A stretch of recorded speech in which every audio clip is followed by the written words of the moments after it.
Hello friends, good morning to all. आप सभी का श्री क्लासेस के डिजिटल प्लेटफॉर्म में आप सभी का स्वागत है। हमने कल डिस्कस किया था यूक्लिड डिवीजन लेमा के कुछ क्वेश्चंस और कुछ एग्जाम्पल भी डिस्कस किए। फिर से हम उसी यूक्लिड डिवीजन लेमा से रिलेटेड कुछ और क्वेश्चंस करेंगे ताकि आपके मोर डाउट्स जो भी है वो अब एक टर्म से क्लियर हो जाएंगे। तो चलिए शुरू करते हैं। आपका 2.1 है, एग्जाम्पल 1 से शुरू करते हैं। सारे एग्जाम्पल कंप्लीट करेंगे और आपका जो आज 2.1 है वो कंप्लीट करने की कोशिश करेंगे। चलिए देखते हैं। आपका 2.1 एग्जाम्पल फर्स्ट की देखते हैं। So that any positive integer can be written in the form of 3q, 3q+1 और 3q+2 where is some integer. ठीक है, वेयर आपका जो q है ना इज सम इंटीजर है। ये क्वेश्चन मैंने ऑलरेडी डिस्कस किया हुआ है, फिर भी मैं आपको बता देता हूँ। तो करना क्या है, कोई भी पॉजिटिव इंटीजर जब होता है तो आपका किसकी फॉर्म में लिखना है, इस 3q, 3q+1 और 3q+2 की फॉर्म में लिखना है। तो आपका ईडीएल यूज करना है, ईडीएल की प्रॉपर्टी यूज करनी है, ईडीएल का जो फॉर्मूला है वो यूज करना है, मतलब जो बेसिक स्टैंडर्ड फॉर्म है a=bq+r।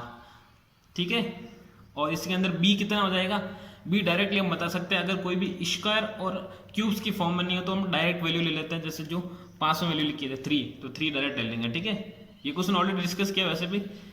तो r=0, 1 और 2 लेके सिंपल सॉल्व कर देंगे। ठीक है, अगला example, example number 2। Show that every positive even integer, even integer की मतलब क्या होता है, जो 2 से डिविजिबल होता है। ठीक है, इन द फॉर्म ऑफ 2q की फॉर्म में होना चाहिए, और एवरी पॉजिटिव ऑड इंटीजर जो कि 2 से डिविजिबल नहीं होता वो किसकी फॉर्म में होना चाहिए, 2q+1 की फॉर्म में होना चाहिए, जहां पे आपका जो q है ना वो एक एनी इंटीजर है।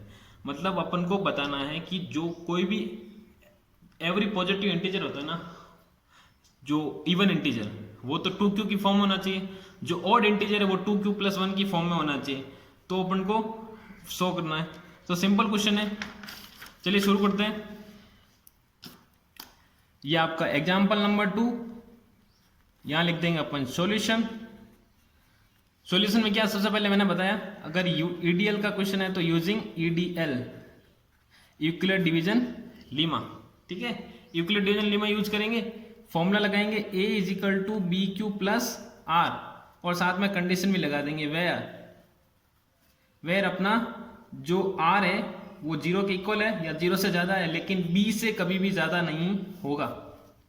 ठीक है, अब यहाँ पे भी फिर से यही क्वेश्चन है कि इसमें कोई स्क्वायर और क्यूब का क्वेश्चन नहीं है, तो डायरेक्ट जो पास में लिखा वैल्यू कितना लिखा 2, तो अपन डायरेक्ट ले लेंगे b की वैल्यू कितनी 2, b=2। अब देखो b अगर 2 है तो अपना r कितना हो जाएगा, r=0 और 1, 2 वैल्यू हो जाएगी। अब देखो इफ अगर मैं r=0 लेता हूं, क्या 0, अगर r=0 तो a= क्या आ जाएगा, b का कितना 2 और q का q, मतलब क्वेश्चन तो चेंज होता रहता है, रिमाइंडर कितना आ गया 0, तो ये कितना हो जाएगा a=2q। आ गया, फर्स्ट आ गया इवन आ गया ये। अब देखो इफ r=1 है, अगर r=1 हो गया तो a= कितना आ जाएगा 2q+1 आ जाएगा। सिंपल, अपन ऐसे डायरेक्ट भी लिख सकते हैं, ये इवन हो गया, ये हो गया ऑड। ठीक है, लेकिन अपन को ऐसा नहीं लिखना है। अगर यहां पर लिखना चाहो तो लिख सकते हो, लेकिन अब नीचे क्या लिखना है, सिंस। क्वेश्चन तो सॉल्व हो गया, a=2q और 2q+1, देखो 2q और 2q+1 फॉर्म आ गया। अब देखो सिंस अगर आपका q is any integer, q आपका एनी इंटीजर है ना, आपका एनी इंटीजर है। ठीक है, एनी इंटीजर है देन तो a=2q है, वो क्या हो जाएगा, इज इवन इंटीजर। अगर आपका q एनी इंटीजर है तो a=2q ये ना क्या हो जाएगा, इवन इंटीजर। अगर ये इवन इंटीजर हो गया, ठीक है, अगर ये इवन इंटीजर हो गया, so if a is an even integer, अगर आपका a इवन इंटीजर है मतलब यही फॉर्म होती है ना, a=2q। अगर ये इवन इंटीजर है देन जो a+1 होगा ना, a+1 मतलब a मेरा इवन इंटीजर है, इसके अंदर मैं 1 ऐड कर रहा हूं।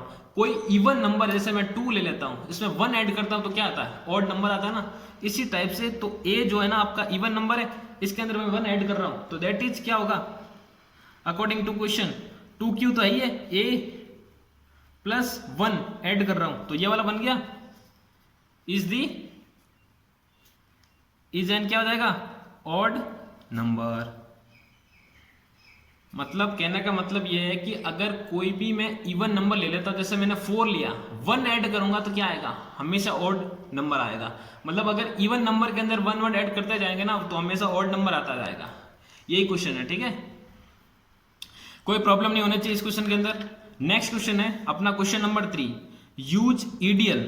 क्या यूज करना है, Euclid division lemma to show that the square of. अब देख स्क्वायर का आ गया तो डायरेक्ट अपन b की वैल्यू 3 और नहीं ले सकते, ठीक है। Square of any positive integer is either in the form of या तो 3m होगा या 3m+1 होगा, जहां पे आपका m है ना सम इंटीजर है, ठीक है।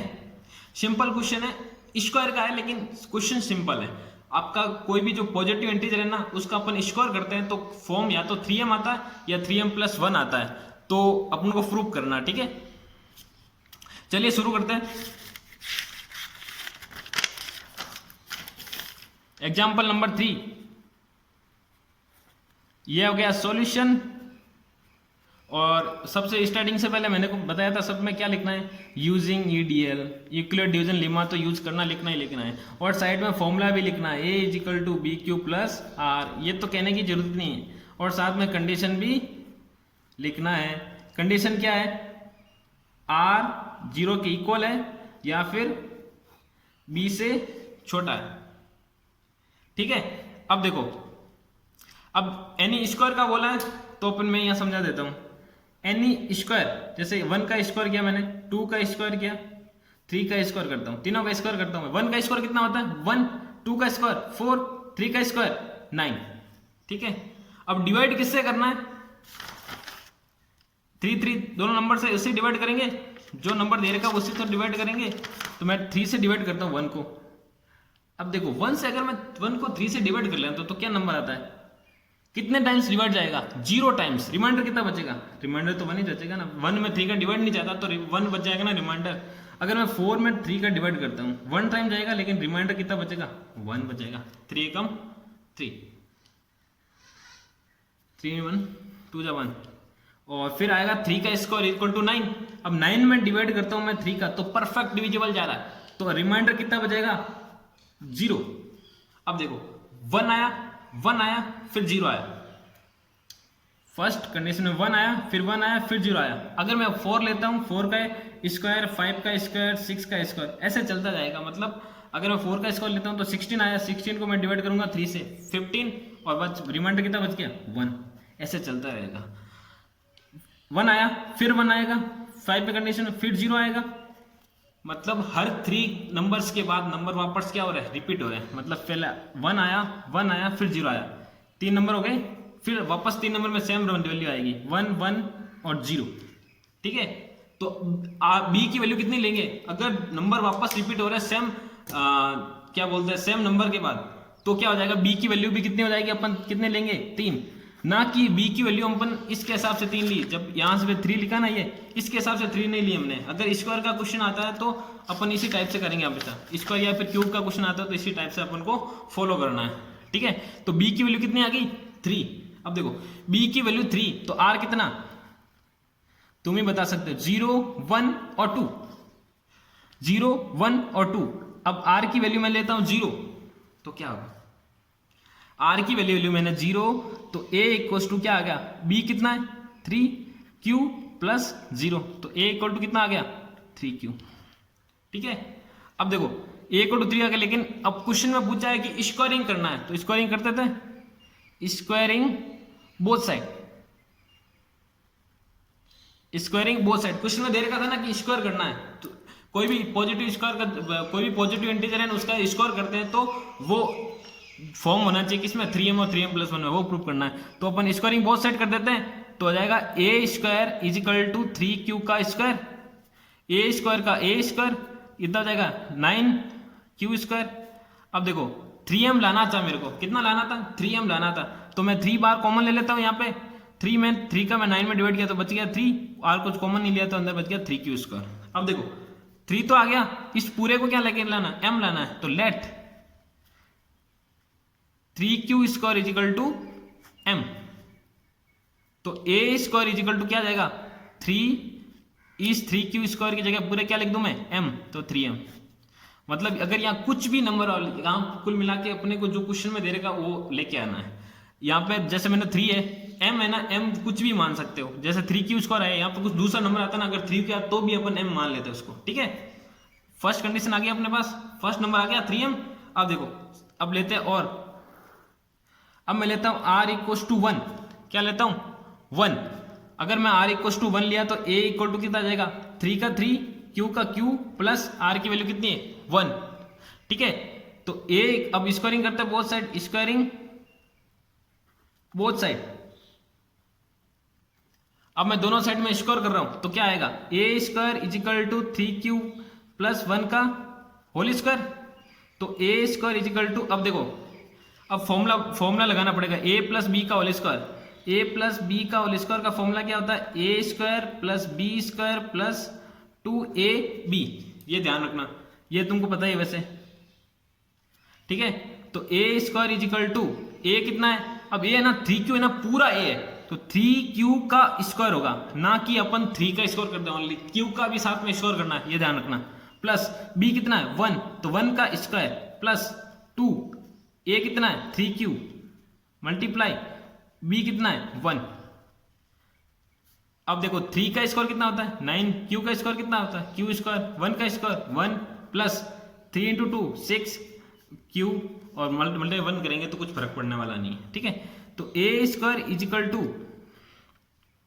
अब देखो क्वेश्चन पे जाओ वापस, ये वाला क्वेश्चन 3m तो आ गया था अपने, 3m + 1, लास्ट में क्या चाहिए 1 चाहिए ना, लास्ट में अगर 1 चाहिए तो 1 तो अपने ये आ गया, लेकिन इन दोनों को क्या बनाना है 3m बनाना है, तो ठीक है बना देंगे 9q² + 6q + 1। अब देखो इनको 3m बनाना है तो कॉमन क्या लूंगा बाहर 3m बनाना है, तो कॉमन भी क्या लूंगा मैं 3 से अलावा कुछ भी कॉमन नहीं लेना है, क्योंकि m तो अंदर जो अपन लेट करेंगे ना उससे आ जाएगा। 3 मैंने कॉमन लिया, 3 का डिवाइड किया तो अंदर क्या बच गया 3q² प्लस इसको डिवाइड कर रहा हूं मैं 6 से, तो हो जाएगा 2q + 1। आई बात समझ में, मतलब इसमें से अपन को 3m बनाना है टोटल को, तो 3 मैंने कॉमन लिया, बाकी जो बचा उसको मैं क्या कर लूंगा लेट कर लूंगा m। जिस टाइप से मैंने यहाँ पे m लेट किया था, मैंने बोला था m कुछ भी लेट कर सकते हैं, ठीक है। तो क्या हो जाएगा a² = 3 का 3, इसको मैं क्या यहाँ पे लेट कर लेता हूँ, लेट 3q² + 2q = m, ये मैंने लेट कर लिया। जब 3m + 1 हो गया तो यही तो अपन को चाहिए था, एक 3m चाहिए था आ गया, एक 3m + 1 चाहिए था, दोनों आ गए, दोनों आ गए तो क्वेश्चन भी क्या हो गया सॉल्व। तो अपन को r = 2 पे करने की जरूरत नहीं है, तो अपन डायरेक्ट लिख सकते हैं the square of any positive integer in the form of 3m और 3m + 1। क्या the square of any positive integer in the form of 3m और 3m + 1, ठीक है। ये लास्ट में लिख देना, अपन शो करके लिख देना। क्वेश्चन एग्जांपल नंबर 3 सॉल्व हो गया, इसमें कोई प्रॉब्लम नहीं होनी चाहिए, क्वेश्चन एकदम आसानी से समझाए तुमको। मतलब अगर कोई स्क्वायर का क्वेश्चन आता है ना तो अपन स्टार्टिंग से इस टाइप से करेंगे, डिवाइड करके नंबर जो अपन दे रखा है नंबर को, अगर स्क्वायर नंबर बोला तो उसको डिवाइड करके सॉल्व करेंगे, ठीक है। अब देखो question number 4, using EDL Euclid division algorithm या फिर लीमा बोरो एक ही चीज है, अलग अलग नहीं है। To find the HCF of 81 and 237, 81 और 237 का एचसीएफ निकालना है। मैंने बताया था ईडीएल मेथड यूज करके, क्योंकि अब तक ईडीएल पढ़ा है, उसके बाद और भी पढ़ेंगे फैक्टराइजेशन मेथड अगर उससे भी कर सकते हैं, लेकिन अपन को अभी ईडीएल से ही करना है। ईडीएल से कैसे करेंगे, अपन को जो लार्ज नंबर होता है उसको अपन क्या लेते हैं ए, स्मॉल नंबर होता है उसको क्या लेते हैं बी, फिर क्या करते हैं जो लार्ज नंबर होता है उसको डिवाइड करते हैं स्मॉल नंबर से, डिवाइड करते हैं तब तक डिवाइड करते हैं जब तक आर की वैल्यू जीरो नहीं आ जाती है। जब जीरो आ जाती है, जीरो पे जो डिवाइजर बचता है वो डिवाइजर क्या कहलाता है? आपका एचसीएफ। ये मैंने अच्छे से समझाया हुआ है। क्वेश्चन नंबर 4 के सारे पार्ट मैंने सोल्व कराए, वो क्वेश्चन देख लेना, ठीक है। अब देखो question number 5, N army contingent of 616 member. एक आर्मी कंटीजेंट ये मतलब एक तरह का कह सकते हो ग्रुप है, एक तरह का 616 मेंबर है और march to beyond an march in same number of columns. Sorry question छूट गया। An army contingent of 616 member is to march beyond an army band of 32 member in the parade. The two group are in the column in which they can march. अपने question है कि दो group है, एक army contingent है और दूसरा group है आर्मी बैंड। फर्स्ट कंटीजेंट के अंदर 616 मेंबर है, दूसरे के अंदर 32 मेंबर है। तो अपन को बताना है कि जो हाईएस्ट कॉमन मतलब जो कॉलम्स बनेंगे, सब maximum column number of columns in which they can march, तो वो कितने बनेंगे। अब मैक्सिमम की बात हो रही है, जब भी मैक्सिमम की बात होती है तो अपन चीज क्या निकालते हैं? एक ही चीज निकालते हैं, एचसीएफ, हाईएस्ट कॉमन फैक्टर। किसका निकालेंगे? 616 और 32 का, दोनों का कॉमन फैक्टर निकाल दो। सिंपल, वही जो ये क्वेश्चन किया था ना वही है। इसको ए मानो, इसको मानो बी, दोनों को मानो और सोल्व करो यूजिंग ईडीएल। तब तक करो जब तक आर की वैल्यू क्या नहीं आ जाए? जीरो। जब जीरो आ जाएगी तो डिवाइजर बचेगा, वो डिवाइजर क्या आ जाएगा? एचसीएफ। अगला question, question number 6, find the greatest number which divides 245। अपन को greatest number, maximum number, highest common factor, तीनों एक ही चीज होती है, कुछ भी घबराने की जरूरत नहीं है, ठीक है। 245 और 2053 such that it leave remainder 5 in each case. अब क्या बोला है कि क्वेश्चन वही है कि अपन को ग्रेटेस्ट नंबर फाइंड करना है 240 which divides 245 and 2053 such that leave remainder 5 in each case. अपन को क्या करना है कि जो दो नंबर दे रहे ना उसमें से 5 रिमाइंडर माइनस करना, दोनों में से। जब रिमाइंडर माइनस कर देंगे तो दो नंबर न्यू नंबर आएंगे, वो न्यू नंबर का जो एचसीएफ आएगा वो फाइंड करना है। कैसे?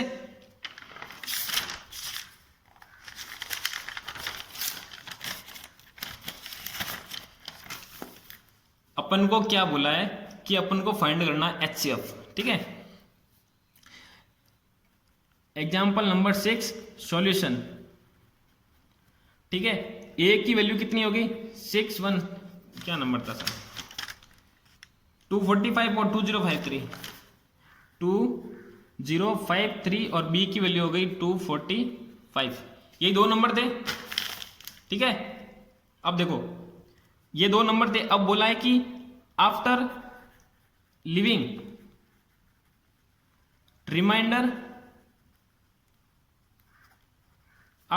रिमाइंडर 5 इन ईच केस, मतलब 5 रिमाइंडर माइनस करना है।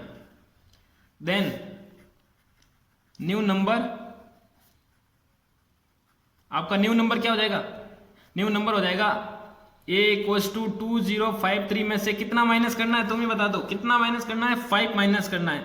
अगर मैं 5 माइनस करूंगा तो क्या आ जाएगा? 2048। और b में से क्या माइनस करना है? 245 में से 5 माइनस करना है, तो नंबर आएगा 5 करेंगे तो 240, ठीक है। दोनों नंबर आ गए। अब जो दोनों नंबर आए इन दोनों का क्या निकालना है?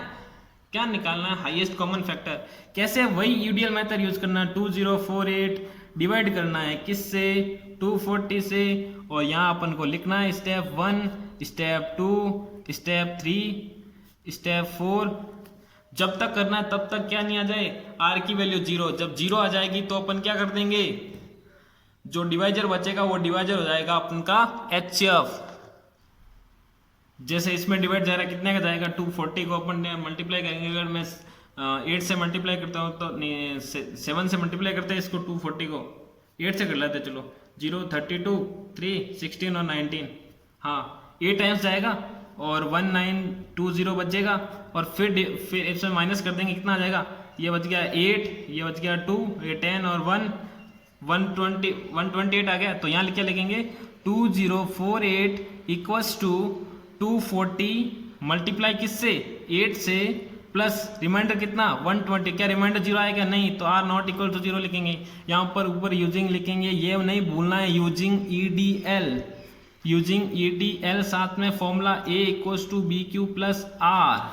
ठीक है, यहाँ कंडीशन लगाने की जरूरत नहीं है। अगर एचसीएफ क्वेश्चन कर रहे हो तो कंडीशन लगाने की जरूरत नहीं है। अगर यहाँ लिखना चाहो तो भी लिख सकते हो, लिखते हो तो बहुत अच्छी बात है। ठीक है, अगर टाइम कम है तो अवॉइड भी कर सकते हो। ठीक है, अब देखो 128 है, फिर यहाँ लिखेंगे कितना 240, कितने टाइम्स डिवाइड जाएगा 1 टाइम्स, तो 128 ये हो जाएगा कितनी बार। अब देखो, अब 240 को हम यहाँ लाए तो 240 को हम यहाँ पे भी लाएंगे। 128 को मल्टीप्लाई करेंगे किससे 1 से, प्लस अब देखो मल्टीप्लाई किया, रिमाइंडर कितना आएगा 10 और ये हो जाएगा 2, 3 में से 2 गया 1 और ये बच गया तुम्हारे कितना 1, 112 प्लस 112, क्या रिमाइंडर 0 आया क्या, नहीं, आर नॉट इक्वल्स टू 0। अब देखो डिवाइड करेंगे, इसको लाएंगे किधर 128 को इधर, अगर यहां लेके आए तो यहां पे भी लेके आओ, सिंपल सा लॉजिक है। मल्टीप्लाई 1 टाइम से जाएगा फिक्स है, ये हो गया 16 हो गया और ये बच जाएगा 16, रिमाइंडर आर कितना गया नॉट इक्वल्स टू 0। अब 16 को डिवाइड करते हैं 112 से, अब 16 42 4 7 और 11, मतलब जा रहा है तुम्हारे 7 टाइम्स डिवाइड और ये आ जाएगा तुम्हारे 112 परफेक्ट, और नीचे क्या आ गया 0। तब 0 आ जाता है तो अपन का क्वेश्चन खत्म। 7 टाइम्स गया प्लस 0 8 0, तो अपन का सिंपल एचसीएफ निकल देंगे, लिख देंगे अपन क्या एचसीएफ क्या लिखेंगे 7 लिखो या 16, सिंपल है 16। जो डिवाइजर बचता है वही लिखते हैं अपन, क्या जो डिवाइजर बचता है वही अपना क्या है एचसीएफ। अगर क्वेश्चन को नहीं लिखेंगे, ये ध्यान रखना, क्वेश्चन को लिखते तो गलत हो जाएगा। एचसीएफ हो गया 16, यही पूछा था। देखो एग्जाम्पल सारे कंप्लीट हो गए, अब एक्सरसाइज पे आते हैं। एक्सरसाइज का कुछ 2.1 का कुछ फर्स्ट क्वेश्चन हमने ऑलरेडी डिस्कस कर चुके हैं। अब क्वेश्चन नंबर 2 की बात करते हैं। क्वेश्चन नंबर 2 कह रहा है कि सो दैट द क्यूब, अब क्यूब हो रहा है, पहला क्वेश्चन जो किया था ना स्क्वायर का क्वेश्चन था, cube of any positive integer in the form of 9q plus 1 और 9q प्लस 8, ठीक है, यूजिंग ईडीएल। सिंपल है, पहले जो आपने समझा था उसी से करना, 1 का क्यूब 2 का क्यूब 3 का क्यूब। अगर मैं 1 का क्यूब करता हूं तो कितना 1, 2 का क्यूब करता हूं तो 8, 3 का क्यूब करता हूं तो 27।